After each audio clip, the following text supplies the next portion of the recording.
Hey everyone, welcome to Efforts. This is Mitali Singh, your B.Ed guide. Efforts पे आपको BEd के सारे content English और हिंदी दोनों लैंग्वेज में डिटेल्ड एक्सप्लेनेशन के साथ एफर्ट्स पे मिलते हैं। तो अगर आप चैनल पे पहली बार आए हैं तो चैनल को सब्सक्राइब कर दीजिए, और अगर आप चैनल पे पुराने हैं तो इसे जितना हो सके उतना शेयर करिए। आज का ये वीडियो बीएड सेकेंड सेमेस्टर वालों के लिए। तो आपका paper code EDU BEd 106 school management and leadership यानी स्कूल प्रबंधन और नेतृत्व, इसका यूनिट 1 हमने फिनिश कर लिया था और साथ ही हमने यूनिट 2 के भी काफ़ी टॉपिक्स कवर कर लिए थे। यूनिट 2 में हमें पढ़ना था recommendations of Indian education commission 1882, secondary education commission 1952-53, education commission 1964, national policy on education 1986 regarding educational administration and management. फिर हमें पढ़ना था school as an organisation, educational planning, meaning, nature, objectives, qualities, principles and types. तो यहाँ तक हम लोग अब तक के वीडियोस में पढ़ चुके हैं। अगर आपने अभी तक ये सारे वीडियोस नहीं देखे हैं तो इस वीडियो को देखने से पहले ये वाले वीडियोस देख के आइए। मैंने डिस्क्रिप्शन बॉक्स में बीएड सेकेंड सेमेस्टर नाम की प्लेलिस्ट का लिंक ऐड कर दिया है, आप लोग उस पर जाके सारे वीडियोस देख सकते हैं सेकेंड सेमेस्टर वाले। आप सबके लिए एक अनाउंसमेंट भी है। 25 मार्च 2024 से मैं अपना सीटेट का batch free of cost start करने जा रही हूँ, जो कि मैंने भी अपना सीटेट बीएड करते हुए ही क्लियर किया था। इसलिए मैं आपकी हेल्प करना चाहती हूँ ताकि आप भी अपना सीटेट बीएड के साथ ही क्लियर कर सकें। मैं आपके साथ अपने पर्सनल एक्सपीरियंसेस शेयर करूंगी कि मैंने किस तरह से बीएड और सीटेट दोनों मैनेज किया साथ में, और आपको पूरी सीटेट की तैयारी बिल्कुल फ्री में कराऊंगी। हमारा टारगेट रहेगा CTET 2025। Okay, now let's get back to the topic. आज का वीडियो यूनिट 2 का लास्ट वीडियो होगा। इससे पहले हमने यूनिट 2 को 2 पार्ट्स में पढ़ा था और ये थर्ड पार्ट है। तो इसमें हम पढ़ने वाले हैं educational supervision, meaning, nature, objectives, type, scope, importance and function, और उसके साथ हम पढ़ेंगे डिसीजन मेकिंग भी, characteristic, type, techniques and methods. तो अब बिना टाइम वेस्ट किए चलिए वीडियो को स्टार्ट किया जाए।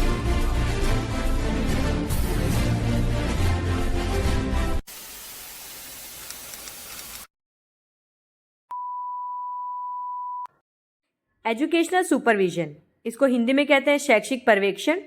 चलिए पहले इसका हम कंसेप्ट और मीनिंग जानते हैं। Supervision can be defined as a creative and dynamic expert technical service to improve the overall teaching learning process in particular and overall education system in general। पर्यवेक्षण को विशेष रूप से समग्र शिक्षण सीखने की प्रक्रिया और सामान्य रूप से समग्र शिक्षा प्रणाली में सुधार के लिए एक रचनात्मक और गतिशील विशेषज्ञ तकनीक सेवा के रूप में परिभाषित किया जा सकता है।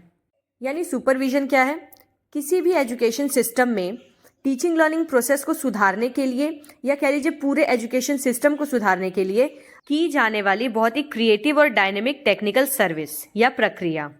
Educational supervision means an all out effort of the school officials directed towards providing leadership to teachers and other educational workers for the improvement of institution.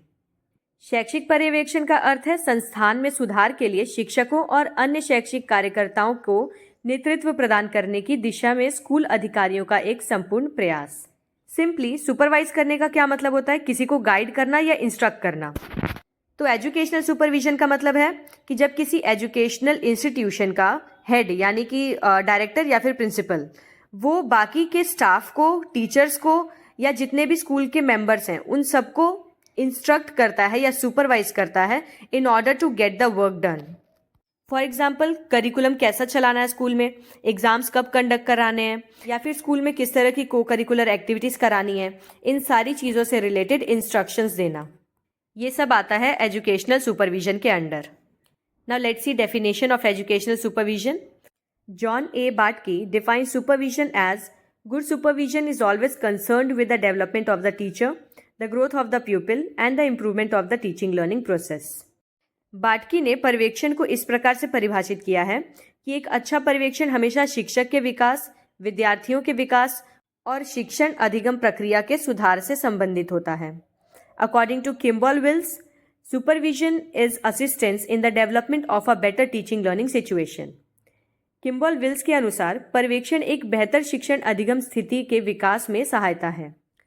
अब है शैक्षिक पर्यवेक्षण की प्रकृति यानी इसका नेचर, मतलब एजुकेशनल सुपरविजन का स्वभाव कैसा होता है। और democratic process, educational supervision is based on participative leadership. The supervisor encourages of freedom to express the dignity among the teachers. The supervisor creates democratic setting which encourages cooperative behavior among both teacher and students. The supervisor must have democratic ideals to make the supervision more participative. एक लोकतांत्रिक प्रक्रिया। शैक्षिक पर्यवेक्षण सहभागी नेतृत्व पर आधारित है। पर्यवेक्षक शिक्षकों के बीच अभिव्यक्ति की स्वतंत्रता और समानता को प्रोत्साहित करता है। पर्यवेक्षक लोकतांत्रिक सेटिंग बनाता है जो शिक्षक और छात्रों दोनों के बीच सहयोगात्मक व्यवहार को प्रोत्साहित करता है। पर्यवेक्षण को अधिक सहभागी बनाने के लिए पर्यवेक्षक के पास लोकतांत्रिक आदर्श होने चाहिए। मतलब एक एजुकेशनल सुपरविजन हमेशा डेमोक्रेटिक होता है, और डेमोक्रेसी से हमारा सीधा मतलब है कि फ्रीडम ऑफ एक्सप्रेशन और डिग्निटी। हेड के तौर पे किसी भी सुपरवाइजर को ना सिर्फ टीचर्स में बल्कि बच्चों के बीच भी खुलकर अपनी बात रखने का साहस पैदा करना चाहिए, और इसके लिए ज़रूरी है कि सुपरवाइजर खुद के अंदर भी डेमोक्रेटिक वैल्यूज़ को डेवलप करे। A continuous process. Educational supervision is a never ending process. The continuity has to be maintained to achieve the goals and objectives of education. Regular supervision makes the teacher updated and effective. It stimulates the continuous growth of teachers and development of pupils. एक सतत प्रक्रिया। शैक्षिक पर्यवेक्षण एक कभी ना खत्म होने वाली प्रक्रिया है जिसमें कि शिक्षा के लक्ष्यों और उद्देश्यों को प्राप्त करने के लिए निरंतरता बनाए रखनी होगी। नियमित पर्यवेक्षण शिक्षक को अद्यतन और प्रभावी बनाता है, और साथ ही ये शिक्षकों की निरंतर वृद्धि और विद्यार्थियों के विकास को भी प्रोत्साहित करता है। यानी एजुकेशनल सुपरविजन एक कॉन्टिन्यूस प्रोसेस है जिसे कि कॉन्टिन्यूसली होते रहना चाहिए। यानी टाइम टाइम पे टीचर्स को चाहे स्टूडेंट्स को सुपरविजन प्रोवाइड करते रहना चाहिए। उससे टीचर्स और स्टूडेंट्स दोनों की डेवलपमेंट होती है। And this is the responsibility of the supervisor. Scientific process. Supervision is a scientific process as it follows a systematic and scientific procedure. Supervision has its own objectives and methodology to materialize the objectives. Supervisor is very clear about his duties and responsibilities. वैज्ञानिक प्रक्रिया। पर्यवेक्षण एक वैज्ञानिक प्रक्रिया है क्योंकि यह एक व्यवस्थित और वैज्ञानिक प्रक्रिया का पालन करती है। उद्देश्यों को मूर्त रूप देने के लिए पर्यवेक्षण के अपने उद्देश्य और कार्यप्रणाली होती है। पर्यवेक्षक अपने कर्तव्यों और जिम्मेदारियों के प्रति बहुत स्पष्ट है। एजुकेशनल सुपरविजन को हम साइंटिफिक इसलिए कह रहे हैं क्योंकि इसमें जितनी भी एक्टिविटीज़ हो रही हैं वो प्रॉपर सिस्टमैटिक वे में हो रही हैं। इवन सुपरवाइजर को भी अपनी ड्यूटीज़ या अपनी रिस्पॉन्सिबिलिटीज़ के बारे में अवेयरनेस रहती है। Educational supervision is professional in nature. Supervision is a professional activity. It is based on expert technical service. Supervision can only be perform by the technical experts. अब ये प्रोफेशनल कैसे है स्वभाव से? पर्यवेक्षण एक व्यावसायिक गतिविधि है। यह विशेषज्ञ तकनीकी सेवा पर आधारित है और इसे केवल तकनीकी विशेषज्ञों द्वारा ही किया जा सकता है। मतलब सुपरवाइज करने का काम हर कोई नहीं कर सकता, इसके लिए वेल ट्रेन्ड प्रोफेशनल्स चाहिए। Educational supervision is creative in nature. Supervision is a creative and dynamic expert technical service. शैक्षिक पर्यवेक्षण की प्रकृति रचनात्मक है। कैसे? क्योंकि पर्यवेक्षण एक रचनात्मक और गतिशील विशेषज्ञ तकनीकी सेवा है, जैसा कि हमने स्टार्टिंग में भी इसके डेफिनेशन में पढ़ा था। क्योंकि किसी को सुपरवाइज करने के लिए आपका माइंड बहुत ज़्यादा क्रिएटिव होना चाहिए कि आप सामने वाले को कितना क्रिएटिव और इफेक्टिव सॉल्यूशन दे सकते हैं या उसे सुपरवाइज कर सकते हैं। Result oriented process. It provides leadership with expert knowledge and superior skills. It gives coordination, direction and guidance to teachers activities. परिणामोन्मुख प्रक्रिया. यह विशेषज्ञ ज्ञान और बेहतर कौशल के साथ नेतृत्व प्रदान करती है। यह शिक्षकों की गतिविधियों को समन्वय, दिशा और मार्गदर्शन देता है। बेसिकली इसमें आप जो भी एक्टिविटीज़ कर रहे होते हैं उसका रिजल्ट आपको दिखता है। जैसे कि जब टीचर्स को अच्छी नॉलेज और स्किल्स के साथ लीडरशिप प्रोवाइड की जाती है या सुपरवाइज किया जाता है तो उन्हें एक्टिविटीज़ को कोऑर्डिनेशन के साथ एक सही डायरेक्शन में करने के लिए गाइडेंस मिलती है। Process of motivation. Supervision works as an effective process of motivation for the teachers. It can motivate the teachers to develop true professionalism among the teachers. प्रेरणा की प्रक्रिया. पर्यवेक्षण शिक्षकों के लिए प्रेरणा की एक प्रभावी प्रक्रिया के रूप में कार्य करता है। यह शिक्षकों के बीच सच्ची व्यावसायिकता विकसित करने के लिए प्रेरित करता है। मतलब हेड ऑफ द इंस्टीट्यूशन अपने सुपरविजन के थ्रू टीचर्स के अंदर मोटिवेशन ला सकता है जिससे वो आपस में मिलकर अपने काम को बहुत ही इफेक्टिवली कर पाएं। Coordinated effort. Supervision is a coordinated effort among the people related to educational administration and teaching. There is a need of coordination to make the supervision effective and successful. समन्वित प्रयास। पर्यवेक्षण शैक्षिक प्रशासन और शिक्षण से संबंधित लोगों के बीच एक समन्वित प्रयास है। पर्यवेक्षण को प्रभावी एवं सफल बनाने के लिए समन्वय की आवश्यकता है। मतलब सुपरविजन सिर्फ सुपरवाइजर की ही रिस्पॉन्सिबिलिटी नहीं है, बल्कि उसके लिए इंस्टीट्यूशन में काम करने वाले सभी लोगों के बीच में कोऑर्डिनेशन होना चाहिए।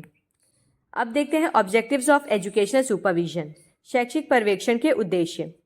To improve the teaching skills of teachers, बहुत ही सिंपल है, शिक्षकों के शिक्षण कौशल में सुधार करना। जाहिर सी बात है, हम किसी को सुपरवाइज क्यों करते हैं? ताकि उसके अंदर जितने भी मिस्टेक्स हैं, जितने भी लैक्स हैं, उनको खत्म किया जा सके।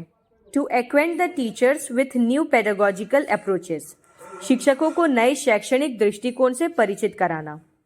एजुकेशनल सुपरविजन के थ्रू टीचर्स को नए या बहुत ही इफेक्टिव तरीकों के बारे में भी सिखाया जा सकता है। तो इसका एक उद्देश्य ये भी होता है टीचर्स को पेडागोजिकल अप्रोचेस जैसे कि चाइल्ड सेंटर्ड अप्रोच, इस सब के बारे में सिखाना। To improve the learning environment in the school, इसका एक और महत्वपूर्ण उद्देश्य ये है कि विद्यालय में सीखने के माहौल को बेहतर बनाना। To diagnose the problems faced in the process of teaching learning, इसका उद्देश्य यह भी है कि शिक्षण अधिगम की प्रक्रिया में आने वाली सभी समस्याओं को जानना और उनका निदान करना, मतलब सॉल्व करना। To develop interpersonal relationships among the stakeholders, हितधारकों के बीच पारस्परिक संबंध विकसित करना। स्टेक होल्डर्स का मतलब जितने भी लोग जिम्मेदार हैं, यानी एजुकेशनल प्रोसेस के लिए जितने भी लोग जिम्मेदार होते हैं, उन सबके बीच में कोऑर्डिनेशन डेवलप करना, एक अच्छी रिलेशनशिप डेवलप करना।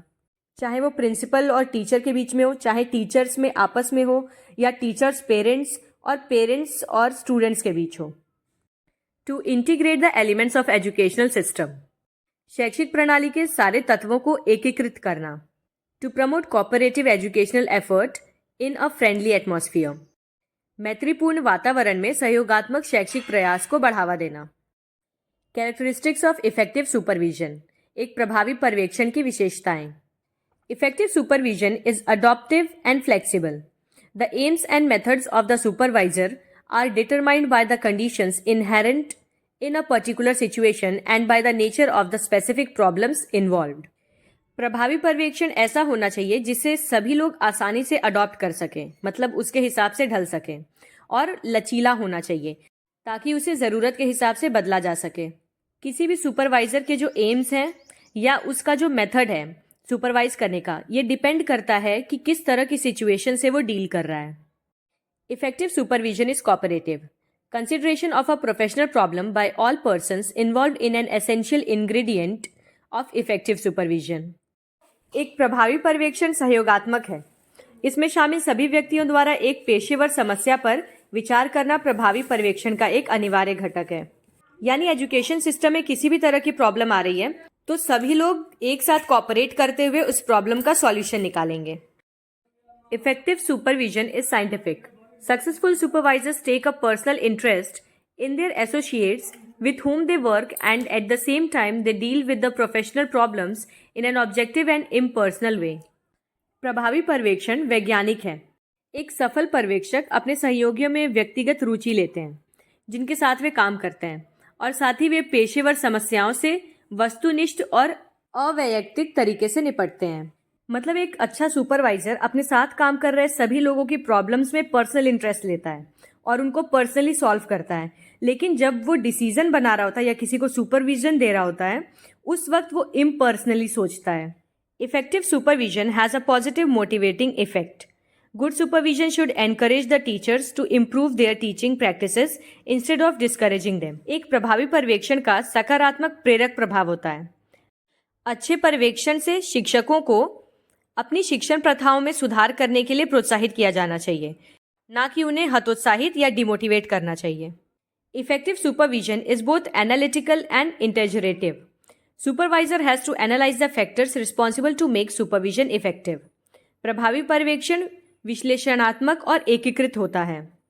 यानी एक सुपरवाइजर सुपरविजन से पहले जितने भी फैक्टर्स होते हैं उनको एनालाइज करता है, अच्छी तरह से उनका विश्लेषण करता है।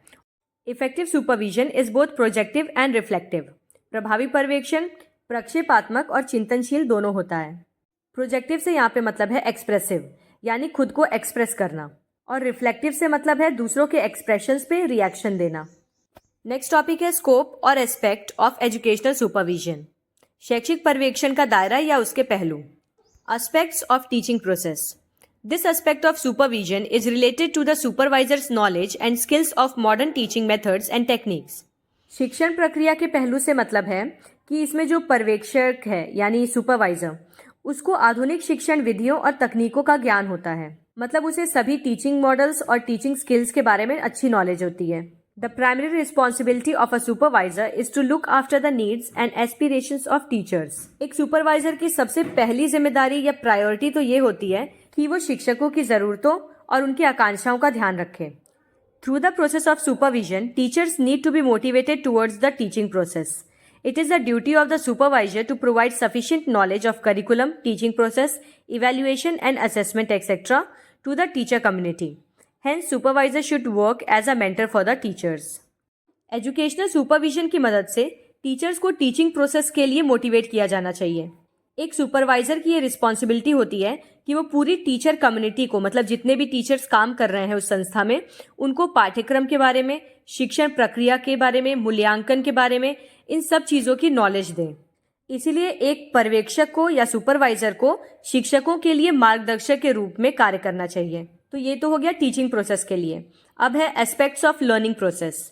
Another aspect of supervision is the supervisor's responsibility towards the development of learners and learning processes. Supervisor must have the sufficient knowledge of psychological aspects of learners. Learners' need and aspiration is an important factor that makes the learning effective. Knowledge of individual differences is another aspect of learning. Supervisor should motivate the teachers to accommodate all categories of learners, that is gifted, average and slow learners in the classroom environment. सीखने की प्रक्रिया का पहलू अगर हम देखें तो एक सुपरवाइजर की रिस्पॉन्सिबिलिटी सिर्फ टीचर की तरफ ही नहीं बल्कि स्टूडेंट्स की तरफ भी होती है। इसीलिए एक सुपरवाइजर को चाइल्ड साइकोलॉजी की भी नॉलेज होनी चाहिए, जिससे कि वो स्टूडेंट्स के नीड्स और उनके डिजायर्स को समझ सकता है। बच्चों के इंटरेस्ट के अलावा सुपरवाइजर को इंडिविजुअल डिफरेंसेस की भी नॉलेज होनी चाहिए, यानी सुपरवाइजर को दिमाग में ये चीज रखनी चाहिए हमेशा कि हर बच्चा अलग होता है, और इसी के बेसिस पे सुपरवाइजर को टीचर्स को ये चीज सिखानी चाहिए कि क्लासरूम एनवायरनमेंट में उन्हें हर तरह के बच्चे का वेलकम करना है, चाहे वो एक गिफ्टेड बच्चा हो यानी बहुत टैलेंटेड, या वो स्लो लर्नर हो, या फिर कोई एवरेज बच्चा हो। और इसी को कहते हैं इंक्लूसिव एजुकेशन, जिसमें कि सारे बच्चे इररिस्पेक्टिव ऑफ द डिफरेंसेस एक साथ पढ़ते हैं एक ही क्लासरूम में। अब है personal aspect of supervision. Personal aspect is the most important aspect of supervision. Supervision should stimulate good human relations through creating mutual respect and confidence. Supervisor should recognize the individual differences among teachers as well as students. He should possess tolerance of opposing viewpoints. Supervisor need to be cooperative thinking, planning and evaluating skills. Supervisor should have power of self-confidence and a feeling of security. पर्यवेक्षण का व्यक्तिगत पहलू। Teaching या learning aspect से ज़्यादा important है personal aspect. Supervision लोगों के अंदर अच्छे रिलेशंस को डेवलप करने में हेल्प करता है, उनको ऑफेनली मोटिवेट या गाइड करके। एक सुपरवाइजर को स्टूडेंट्स और उनके साथ साथ टीचर्स के भी इंडिविजुअल डिफरेंसेस को समझना चाहिए। उसके अंदर दूसरे की बातों को सुनने की और उसे टॉलरेट करने की भी शक्ति होनी चाहिए। सुपरवाइजर को इरिटेट हुए बिना दूसरे के व्यू पॉइंट को भी सुनना चाहिए, डजंट मैटर वो खुद उससे एग्री कर रहा है या नहीं। सुपरवाइजर के अंदर कॉपरेशन, टॉलरेंस, सेल्फ कॉन्फिडेंस, इस तरह की भावनाएं होनी चाहिए। अब है फंक्शंस ऑफ एजुकेशनल सुपरविजन, शैक्षिक पर्यवेक्षण के कार्य। It helps improve the quality of school and achievements of students. ये स्कूल की गुणवत्ता और छात्रों की उपलब्धियों को बेहतर बनाने में मदद करता है। It monitors personal and school quality and national educational goals. ये कर्मियों और स्कूल की गुणवत्ता और साथ ही राष्ट्रीय शैक्षिक लक्ष्यों की निगरानी भी करता है, यानी एजुकेशनल एक्टिविटीज को चेक करना और उसमें अपने सजेशंस देना। It ensures the essence of establishing schools worthy to produce well educated citizens who will serve effectively in all the sectors of the economy where their services are needed. एक शिक्षित नागरिक बनाने के लिए सही तरह से स्कूल का संचालन करना बहुत ज़रूरी है, जिसके लिए स्कूलों को तैयार करने का काम भी एजुकेशनल सुपरविजन का होता है। ये शिक्षित नागरिक अर्थव्यवस्था के उन सभी क्षेत्रों में प्रभावी ढंग से सेवा करेंगे जहां भी उनकी सेवाओं की ज़रूरत है। It directly influences the behavior of teachers and the teaching processes employed to promote pupils' learning. ये टीचर्स के व्यवहार को सुधारने के लिए और स्टूडेंट्स की लर्निंग को इफेक्टिव बनाने के लिए इम्पॉर्टेंट है, क्योंकि एजुकेशन की सारी एक्टिविटीज़ को इफेक्ट करता है. It ensures that each individual teacher within the school system has been performing the duties for which he was scheduled. Educational supervision इस बात को भी सुनिश्चित करता है कि स्कूल प्रणाली में जितने भी टीचर्स हैं वो सब अपने कर्तव्यों का सही तरह से पालन कर रहे हैं या नहीं, जिनके लिए उन्हें नियुक्त किया गया था. It provides as a guide for staff development. एजुकेशनल सुपरविजन सभी कर्मचारियों के विकास के लिए एक मार्गदर्शिका के रूप में भी कार्य करता है. नेक्स्ट टॉपिक है डिसीजन मेकिंग, निर्णय लेना. Meaning of decision making. A decision is a course of action which is consciously chosen from among a set of alternatives to achieve a desired result. It means decision comes in picture when various alternatives are present. निर्णय कार्रवाई या decision making वो प्रक्रिया होती है जिसमें कि हम जितने भी पॉसिबल अल्टरनेटिव्स मौजूद हैं किसी प्रॉब्लम को सॉल्व करने के लिए, उसमें से हम बेस्ट को चूज करते हैं जिससे हम डिजायर्ड रिजल्ट पा सकें. इसका मतलब ये है कि निर्णय तब सामने आ पाता है जब विभिन्न विकल्प मौजूद होते हैं. जब आप सारे अवेलेबल अल्टरनेटिव्स में से किसी एक को चूज करते हैं तो उसी को कहा जाता है कि आपने निर्णय ले लिया या डिसीजन बना लिया. Decision making is the process of selecting the best course of action out of many available alternatives. निर्णय निर्माण कई उपलब्ध विकल्पों में से सर्वोत्तम कार्रवाई का चयन करने की प्रक्रिया को कहते हैं. It is a managerial function to solve organizational problems by choosing an exact course of action or plan. ये एक प्रबंधकीय या मैनेजरियल फंक्शन है जिसमें कि हम किसी भी प्रॉब्लम को सॉल्व करने के लिए बेस्ट प्लान या एक्शन चूज करते हैं. It is made to achieve goals in the organisation. इसे संगठन में लक्ष्यों को प्राप्त करने के लिए बनाया जाता है. In simple language, decision making किसी भी ऑर्गेनाइजेशन के गोल्स को अचीव करने के लिए किया जाता है. Now, definitions of decision making. According to George R. Terry, decision making is the selection based on some criteria from two or more possible alternatives. इनके अनुसार निर्णय लेना दो या दो से अधिक संभावित विकल्पों में से कुछ मानदंडों के आधार पर चयन करना है. Kuntz and Welrich. Decision making is defined as the selection of a course of action among available alternatives. इनका कहना है कि निर्णय लेने को उपलब्ध विकल्पों के बीच कार्रवाई के एक कोर्स के चयन के रूप में परिभाषित किया गया है. Joseph L Massie. A decision is a course of action consciously chosen from the relevant alternative for the purpose of achieving desired goals. इनका कहना है कि एक निर्णय वांछित लक्ष्यों को प्राप्त करने के लिए उद्देश्य से प्रासंगिक विकल्प में से सचेत रूप से चुनी गई कार्रवाई का एक तरीका है. Now come to the characteristics of decision making. निर्णय लेने की विशेषताएं. सिलेक्टिव प्रोसेस, चयनात्मक प्रक्रिया. It is the process of selecting a course of action among many alternatives to solve problems. A manager has to consider various factors before selecting a course of action. जैसा कि अभी तक हमने definitions में पढ़ा कि डिसीजन मेकिंग समस्याओं को हल करने के लिए कई विकल्पों के बीच में से एक सही तरीके को चुनने की प्रक्रिया होती है. तो जो प्रबंधक है या स्कूल का हेड है वो कार्रवाई का मार्ग चुनने से पहले विभिन्न कारकों पर विचार करता है. जितने भी फैक्टर्स अवेलेबल है सबके बारे में एनालिसिस करता है और फिर अपना डिसीजन बनाता है. सेकेंड है डायनेमिक, गतिशील. While making a decision it is essential to consider the time factor and existing environment wherever a course of action is taken. निर्णय लेते समय जहां भी कार्रवाई की जा रही है तो उसका समय कारक और मौजूदा माहौल पर विचार करना आवश्यक है. मतलब किस टाइम पे या कैसी सिचुएशन में वो इवेंट हो रहा है जिस पे आपको डिसीजन लेना है. A manager has to take decisions at the right time for their effectiveness. Besides, he has to consider future environments which may affect future activities. Therefore, it is not a static but a dynamic process. तो एक प्रबंधक को उसकी प्रभावशीलता के लिए मतलब decision को इफेक्टिव बनाने के लिए सही समय पर डिसीजन लेना ज़रूरी है. इसके अलावा उसे भविष्य में होने वाली जितनी पॉसिबिलिटीज़ हैं उन पर भी विचार करना चाहिए कि उनका आज का लिया गया डिसीजन किस तरह से फ्यूचर में होने वाली एक्टिविटीज़ को अफेक्ट करेगा. फिर है goal oriented. Without any goal made decision seems unrealistic. It focuses on organisational objectives. Many problems arise in an organization during its courses. Obviously किसी एम के बिना डिसीजन मेकिंग का कोई मतलब नहीं है. इवन ऐसा कहा भी जाता है कि फैसले केवल वहीं लीजिए जहां फैसला लेना ज़रूरी हो। बिना किसी रीज़न के हर जगह अपना डिसीजन सुनाना बेकार होता है। तो डिसीजन मेकिंग एक गोल ओरिएंटेड प्रोसेस है, यानी इसमें एक उद्देश्य रहता है जिसको प्राप्त करने के लिए ही डिसीजन लिया जाता है। जैसे कि किसी संगठन में उसके पाठ्यक्रमों के दौरान कई समस्याएं उत्पन्न होती हैं, तो उन्हीं को सॉल्व करने के लिए डिसीजन लिए जाते हैं। Continuous process. Decision making is a continuous process till the existence of the organization. In the course of regular performance, many problems may arise at different times and situations. Head of the organization has to solve those problems in the proper time so that organizational performance is smooth.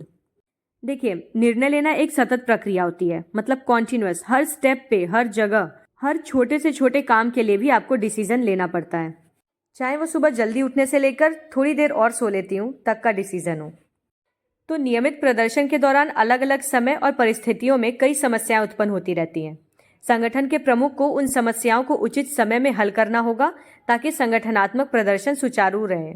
यानी educational field में जितनी भी problems आ रही हैं, supervisor का ये काम है कि वो उन प्रॉब्लम्स को एनालाइज करे और उसे टाइमली सॉल्व करते रहे ताकि उसका ऑर्गेनाइजेशन स्मूथली रन करे। Freedom to decision maker. निर्णय लेने वालों को स्वतंत्रता। The heads have the freedom to take any kind of decision. As chief of the organization, a director takes any course of action to solve a problem by using his own logic, idea, knowledge, and experience. But while taking any course of action, he has to consider the organizational objectives. जो head होता है उसको किसी भी तरह का decision लेने की फ्रीडम होती है, क्योंकि आखिर इंस्टीट्यूशन उसी का है, वो अपने मन से डिसीजन ले सकता है। एक संगठन के प्रमुख के रूप में एक निर्देशक को अपने तर्क, विचार, ज्ञान और अपने अनुभवों का उपयोग करके ही किसी भी निर्णय पर पहुंचना चाहिए। लेकिन कोई भी कदम उठाते समय उसे संगठनात्मक उद्देश्यों का विचार करना होगा।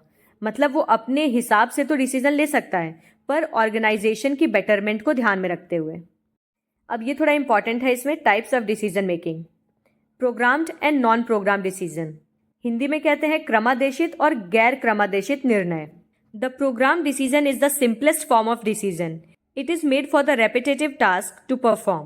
Such decision-making authority is also delegated to first-line managers, such as handling regular parents' queries, handling normal disputes in the class, etc. क्रमादेशित निर्णय का सबसे सरल रूप है। ये दोहराए जाने वाले कार्य को करने के लिए किया जाता है, यानी ऐसे फील्ड में डिसीजन लेना जिसमें कि सेम टाइप के क्वेश्चंस बार बार अराइज हो रहे हों। इस तरह के डिसीजंस लेने का अधिकार स्कूल में जो लो लेवल अथॉरिटी होती है उसको होता है।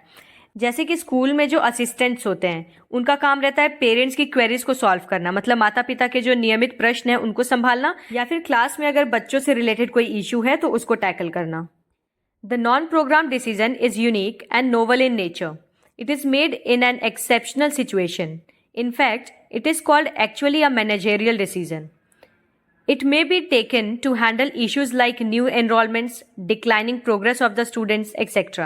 गैर क्रमादेशित निर्णय काफ़ी अलग है, क्योंकि जहाँ एक तरफ प्रोग्राम्ड इंस्ट्रक्शन में ऐसे क्वेश्चंस होते हैं जो बार बार पूछे जा रहे हैं, वहीं दूसरी तरफ नॉन प्रोग्राम्ड में ऐसे क्वेश्चंस से डील करना होता है जो बहुत रेयरली सामने आ रहे हों, और ऐसे डिसीजंस को लेने के लिए हायर अथॉरिटी की ज़रूरत पड़ती है। नए नामांकन, छात्रों की घटती प्रगति, इस तरह के मुद्दों को संभालने के लिए ऐसे निर्णय लिए जाते हैं, मतलब कोई ऐसा इशू जो स्कूल को अफेक्ट कर रहा हो। नेक्स्ट टाइप है routine and basic decision. The routine decision is a decision that is made to perform the day to day activities of the organisation. It is usually made by the ground level management and is efficient to make smooth functioning at that level. नियमित, routine, मतलब जो daily routine में हो रहा हो. नियमित निर्णय वह निर्णय है जो संगठन की दिन प्रतिदिन की गतिविधियों को निष्पादित करने के लिए लिया जाता है. यह आमतौर पर जमीनी स्तर के प्रबंधन द्वारा बनाया जाता है और उस स्तर पर कार्य को सुचारू बनाने में कुशल होता है. जैसे डेली रूटीन में क्या डिसीजंस आते हैं कि अगर टीचर एब्सेंट है तो उसकी जगह किसको सब्स्टिट्यूशन देना है, या आज असेंबली कंडक्ट कराने की ड्यूटी किसे देनी है. इस तरह के डिसीजन जो काउंसलर्स लेते हैं. The basic decision means strategic decision. It is usually made for achieving the long-term goals of the organization. It is in the hand of top management and also requires careful consideration in making one. मूल निर्णय का अर्थ है रणनीतिक निर्णय. ये आमतौर पर संगठन के दीर्घकालिक लक्ष्यों को प्राप्त करने के लिए किया जाता है, मतलब ऐसा कोई डिसीजन जो लॉन्ग टर्म के लिए लेना हो. और इसलिए ये डिसीजंस शीर्ष प्रबंधन यानी जो हेड है उसके हाथ में होते हैं, और इसे बनाने के लिए सावधानीपूर्वक विचार करने की भी आवश्यकता होती है। उस डिसीजन के सारे प्रॉज एंड कॉन्सेस को भी सोचना पड़ता है। Next is organisational and personal decisions. An organizational decision means a decision taken by the manager considering the organizational issues which are formal in nature. The decisions are usually for the betterment of the organization. जैसा कि नाम से पता चल रहा है, एक संगठनात्मक निर्णय का अर्थ है प्रबंधन द्वारा संगठनात्मक मुद्दों पर विचार करके लिया गया निर्णय। मतलब ऑर्गेनाइजेशन के लिए लिए जाने वाले डिसीजन जो ऑर्गेनाइजेशन को दिमाग में रख के लिए जा रहे हैं, क्योंकि ये निर्णय आमतौर पर संगठन की भलाई के लिए होते हैं। Sometimes managers make decision on their own, ignoring the organizational issues, which is a personal decision. कभी कभी क्या होता है कि प्रबंधक संगठनात्मक मुद्दों को अनदेखा करके व्यक्तिगत निर्णय लेते हैं, और इसी को व्यक्तिगत निर्णय कहा जाता है। मतलब जब कोई डिसीजन मेकर ऑर्गेनाइजेशन के बारे में सोच के डिसीजन लेता है तो उसे ऑर्गेनाइजेशनल डिसीजन कहते हैं, और जब वो अपने बारे में सोच के कोई डिसीजन लेता है तो उसे पर्सनल डिसीजन कहते हैं। Individual and group decision. An individual decision means a decision taken by a single person. In most organizations, top management has only decision-making power, so he makes the decision individually. व्यक्तिगत निर्णय का अर्थ होता है किसी एक व्यक्ति के द्वारा निर्णय लिया जाना। आमतौर पर जो संगठन होते हैं उसमें जो हेड है, जो सबसे टॉप लेवल पे है, केवल उसी के पास निर्णय लेने की शक्ति होती है, इसीलिए वो व्यक्तिगत रूप से निर्णय लेता है, बाकी लोगों के मत को किनारे रख के। मतलब दूसरों के ओपिनियंस मैटर नहीं करते इसमें, उसको कहते हैं individual decision.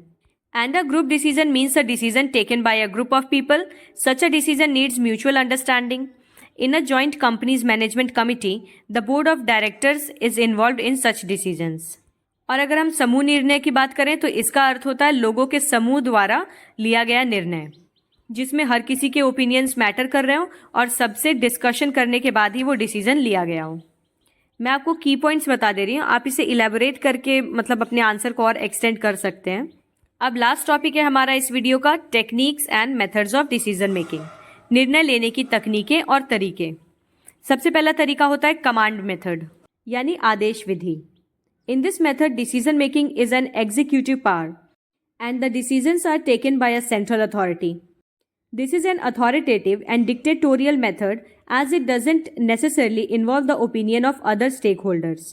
One of the major drawbacks of this method is ignorance about alternate options or opinions. इस पद्धति में निर्णय लेना एक कार्यकारी शक्ति है और निर्णय एक केंद्रीय प्राधिकरण द्वारा लिया जाता है।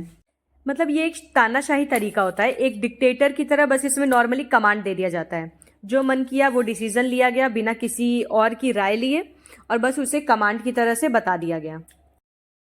Eight the same time this is also the fastest and clearest decision making process as it does not involve conflicts and discussions with other people. This decision making technique is beneficial in emergencies. साथ ही यह सबसे तेज और स्पष्ट निर्णय लेने की प्रक्रिया भी है, क्योंकि इसमें अन्य लोगों के साथ संघर्ष और चर्चा शामिल नहीं होती। मतलब आपको टाइम नहीं वेस्ट करना पड़ता दूसरों का ओपिनियन सुनने में या डिस्कशन करने में। इसलिए डिसीजन मेकिंग की ये टेक्निक इमरजेंसी सिचुएशन में बहुत ज़्यादा फायदेमंद होती है। कमांड के बाद है कंसल्टेशन, परामर्श.